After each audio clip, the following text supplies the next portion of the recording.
Hello everyone, welcome back to new video. কেমন আছো তোমরা সবাই? আশা করছি ভালো আছো, সাথে সুস্থ আছো। আগের ভিডিওটা তোমাদের সাথে শেয়ার করেছিলাম আমরা ইচ্ছেগাঁওয়ে কোন হোমস্টেতে ছিলাম, কিভাবে পৌঁছালাম আর আমাদের অভিজ্ঞতা। ইচ্ছেগাঁও থেকে আমরা সকাল সকাল চেক আউট করে বেরিয়ে গেলাম ঋষভের দিকে। তোমরা যারা এখনও আমার ইচ্ছেগাঁওয়ের ভিডিওটা দেখোনি, আমাদের ট্যুরটা কেমন ছিল, তারা দেরি না করে ঝটপট দেখে নাও।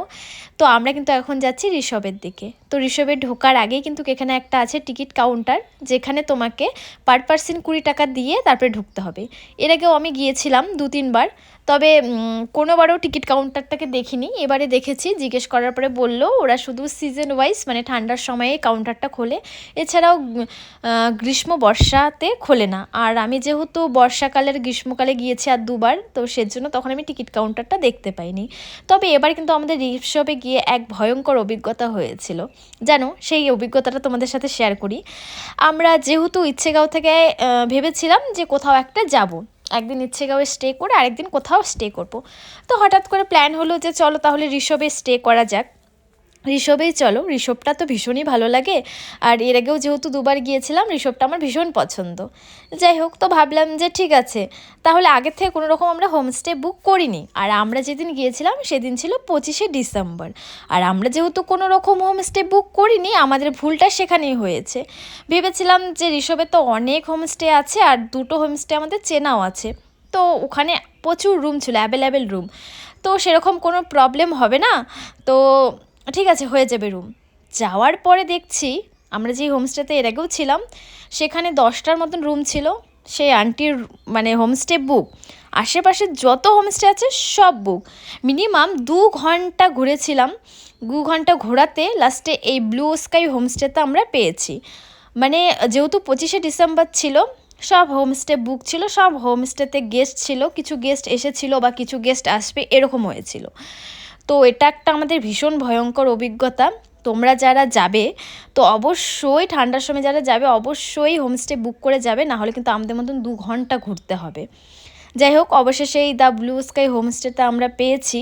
যদিও বা এই হোমস্টেটা আছে আই লাভ ঋষভ যে লেখাটা আছে সেখানে, তবে সেখানে যে ওনাদের রুমগুলো আছে সেগুলো সব বুক ছিল।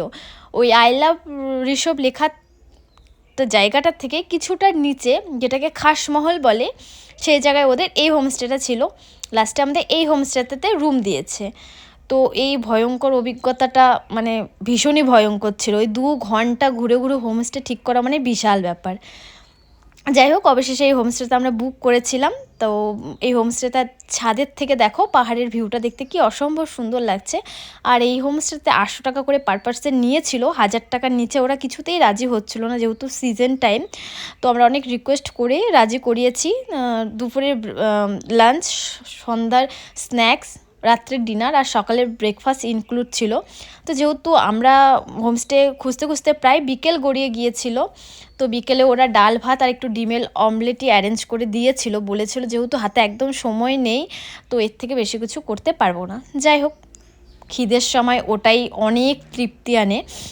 তো খাওয়া দাওয়া করে তারপরে কিন্তু একটু চারিপাশটা ঘুরতে বেরিয়েছি। আর যখন বেরিয়েছি দেখি চারিপাশে লোকে ভর্তি। মানে 25শে ডিসেম্বর সবাই দেখি পাহাড়ে চলে গিয়েছে ঘুরতে। তো সেই অভিজ্ঞতাটাও ভীষণ সুন্দর। তো নিজেও কিছু ফটো ভিডিও ঢং করে করে নিলাম। তো দেখতে দেখতে কিন্তু সন্ধে হয়েই গেল। আর সন্ধে লাগার সাথে সাথে ওরা সন্ধেতে যে স্ন্যাক্স ছিল ভেজ পকোড়া আর সাথে চাটা দিয়ে গেল। যারা দুধ চা খায় তাদের জন্য দুধ চা ছিল, যারা লাল চা খায় তাদের জন্য লাল চা ছিল। তার কিছুক্ষণ পরেই দিয়ে গেল রাত্রের ডিনার। আর আমরা 25শে ডিসেম্বর এতটাই ঠান্ডা ছিল, ওখানে -1 ছিল সেই এই 8:30টার দিকেই, মানে ভীষণ ঠান্ডা। তাই 8:30টায় ওরা ডিনার দিয়ে গেছে, বললো যে তোমরা তোমাদের ইচ্ছে মতন খেয়ে নিও, কিন্তু এত ঠান্ডাতে আমরা বেশি রাত পর্যন্ত মানে জাগনা থাকতে পারবো না। আর এই হচ্ছে হোমস্টেটা। আর হোমস্টেটার চারিপাশে এত সুন্দর ফুল গাছ লাগানো, সত্যি ভীষণই সুন্দর।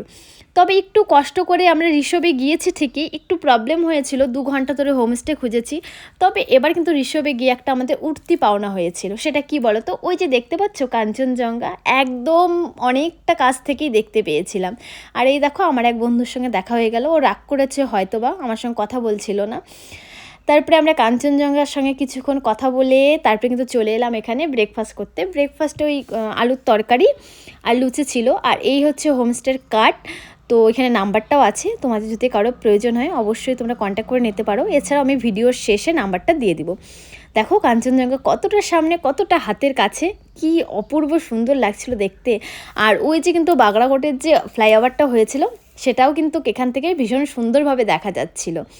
তো ভিডিওটা কেমন লাগলো অবশ্যই কমেন্ট বক্সে কমেন্ট করে জানিও। তোমাদেরও এরকম কোনো ভয়ঙ্কর অভিজ্ঞতা হয়েছিল নাকি সেটাও চাইলে আমার সঙ্গে শেয়ার করতে পারো। ভিডিওটা যদি ভালো লাগে অবশ্যই লাইক কমেন্ট করে দিও। সবাই ভালো থেকো, সুস্থ থেকো, সাবধানে থেকো। দেখা হচ্ছে খুব তাড়াতাড়ি নেক্সট নতুন কোনো জায়গার ভিডিওতে। পাহাড় তুমিও ভালো থেকো, খুব শীঘ্রই তোমার কাছে আবার ছুটে যাব। বাই।